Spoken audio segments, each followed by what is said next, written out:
Magandang gabi po sa inyong lahat. Noong nakaraang buwan sa kapiyastahan ng mahal na Senyor Santo Niño, nakakatuwang panoorin ang iba't ibang mga selebrasyon sa iba't ibang lugar dito sa Pilipinas. Ang kanilang paraan ng prosesyon o parada upang bigyan parangal ang imahen ng mahal na Senyor Santo Niño. Pero may isang nag-viral na video na nakakuha ng aking atensyon dahil nakita ko ito sa newsfeed. Ang prosesyon na nangyari, I think it was in Iloilo or Calibo, I think, na kung saan habang masayang nagtutugtugan yung dalawang grupo o isang grupo ng banda ng may mga kabataan na tumutugtog, dumating yung punto na naghahampasan na ng upuan, naglilipara na yung upuan, pati yung mga band instruments ay itinatapon na sa mga tao. Ang nangyari pala, dalawang grupo pala ang nagpang-abot at di ko alam anong dahilan, pero nagkagulo. Ang isang masayang selebrasyon ng kapiyastahan ng mahal na Senyor Santo Niño ay nagresulta ng isang kaguluhan. Dito rin po sa atin sa Peñafrancia, hindi rin po tayo nakalampas o naiba sa ganong pangyayari. Habang nagpuprosesyon ang mga imahe ng Senyor Santo Niño dito sa atin, marami sa mga deboto dahil sabi nila taon-taon nilang ginagawa iyon. Deboto ng Senyor Santo Niño ang sumama sa prosesyon, tumulong upang itulak ang karo ng Senyor Santo Niño. Pero nakakalungkot lang dahil may mga dalang bote ng alak, nakainom na sila, may nagpapaputok sa gilid ng kalsada habang dumadaan ang prosesyon. Nakakalungkot ang ganitong pangyayari dahil alam naman nating ang ibang mga tao, ang bunga ng kanilang debosyon ay nanggagaling talaga sa puso at pagmamahal sa Diyos. Pero may iba na hindi nanggagaling sa puso ang debosyon. Isang pagpapakitang tao lamang.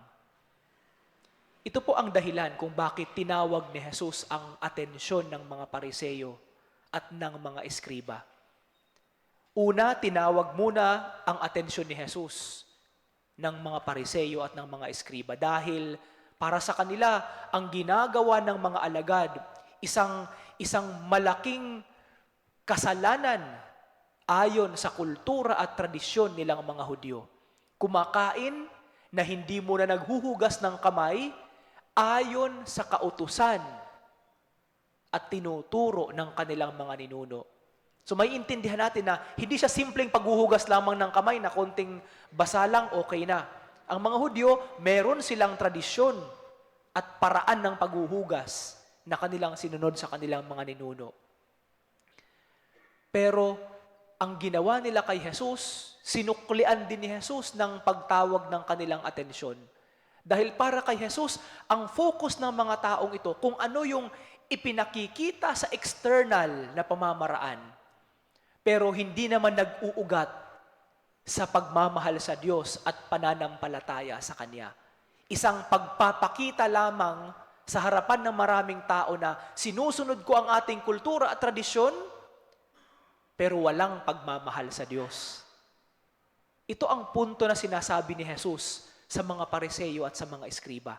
Na sana ang kanilang ginagawang pagpuna sa kung ano ang maling ginagawa ng mga tao, sana nanggagaling sa kanilang pagmamahal sa Diyos. Pero hindi. Ang kanilang pagpuna ay isang paraan lamang upang ipakita sa kanila, mali kayo, kami ang tama. Mali kayo, kami ang tama.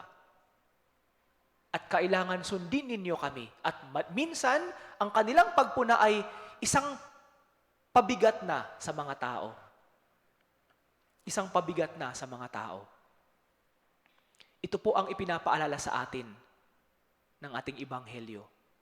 Sa susunod na mga araw, ating sisimulan ng isang bagong panahon, liturhiya sa ating simbahan, ang panahon ng Kwaresma, ang liturhiya ng Kwaresma. At mayroon ulit tayong gagawing mga kaugalian ayon sa ating simbahan na tatawagin din ang ating atensyon. At sana tatanungin din natin ang ating sarili kung bakit natin ginagawa ito. Dahil para kay Jesus, sana po ang lahat ng paggawa natin ng mga bagay na ito ay nakaugat sa malalim na pananampalataya sa Diyos, sa malalim na pagkilala natin sa kapangyarihan ng Diyos. Tuwing Martes dito po sa atin, ginagawa natin lagi ang pagmamanto. Simula nung tayo ay binigyan ng manto, tuwing Martes pagkatapos ng misa, nagmamanto po tayo. Pero sana po ang ating pagmamanto, ang ating pagpailalim sa kapa, sa manto ng mahal na ina, ay hindi lamang isang paraan upang ipakita sa lahat na tayo ay nilukuban ng manto. Sana po sa ating paggawa nito, nandun din ang ating paniniwala. Una, na ginagawa natin ito dahil sa debosyon natin sa mahal na ina.